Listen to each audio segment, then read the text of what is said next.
The US Congress will meet overnight, our time, to certify Joe Biden's victory in the presidential election. Lawmakers will be counting and confirming electoral college votes. The process is usually a formality, but it could be interrupted by a handful of Republicans who've pledged to support Donald Trump. The president wants his allies to overturn the result by formally objecting at the session. Overseeing the count is Vice President Mike Pence. Mr. Trump has turned up the heat on his number two, claiming that he can intervene in the count. That's a claim that's been disputed in political and legal circles. At the same time, several supporters of Mr. Trump have already been arrested as thousands gather in Washington, D.C. to rally against the certification. Major counter-protests are also expected overnight. Now, for more on developments in the United States, Simon Marks joins us from Washington, D.C. Simon, let's start with Georgia first. One piece of good news for the Democrats. Any indication about the other seat? Well, at the moment, Jon Ossoff, the Democrat challenger in that other seat, is marginally ahead of Senator David Perdue with 98% of the votes counted. Razor-thin margins, though, so none of the television networks here, nor the Associated Press as yet, decided convincingly to call that race. So we're keeping a very close eye on it, and so are Democrats.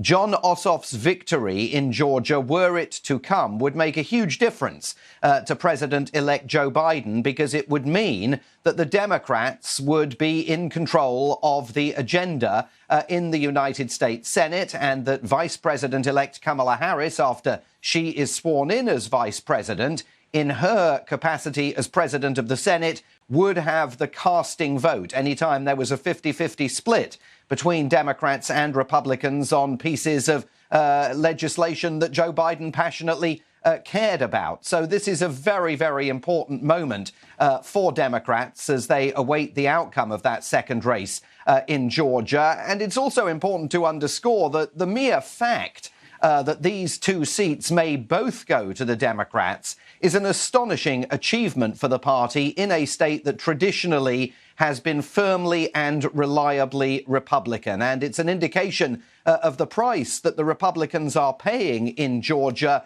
for the fact that President Trump has spent the last 8 weeks falsely claiming that America's elections are rigged and fraudulent. There is very clear evidence already that that led to some Republican voters, particularly in rural areas of the state, saying, I don't want to participate in a fraudulent process. I'm going to stay at home. And that has cost the Republicans in Georgia very dearly indeed.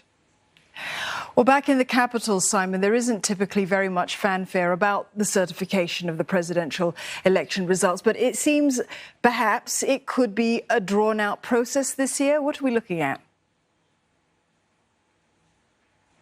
Yeah, I think drawn out is perfectly possible. I mean, as you know, Dawn, there are 140 Republicans in the House of Representatives and around a dozen Republicans in the US Senate who say they are going to challenge some of these results. We don't know in how many of the battleground states they're going to take a stand. Every time they challenge a result, that then sparks a 2-hour debate in the House of Representatives and a 2-hour debate in the US Senate. Now, these people who have been described as seditionists by their critics here in the United States do not have the numbers in either the House or the Senate in any sense to overturn these election results, but they can certainly make what is traditionally an absolutely perfunctory process up on Capitol Hill into a drawn-out affair. Whether it ends today, whether it drags in tomorrow, we don't yet know.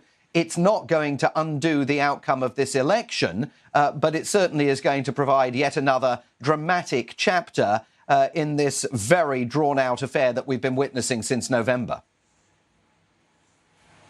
And Simon, Mr. Trump is expected to address supporters today. What can we expect?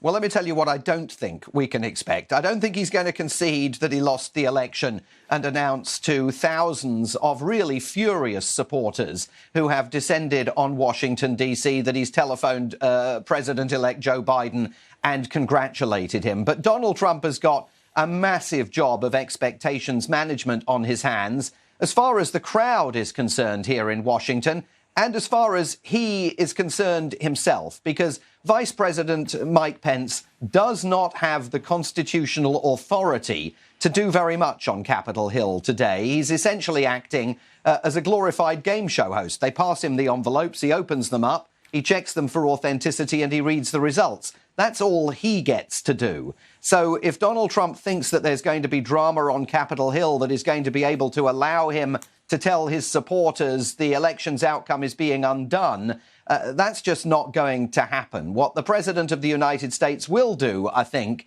is once again voice his false claims that America's elections are falsified and that the presidential election, has been stolen from him. That is going to be, it seems, the issue on which he seeks to retain political relevance once he leaves the White House in just a few days' time.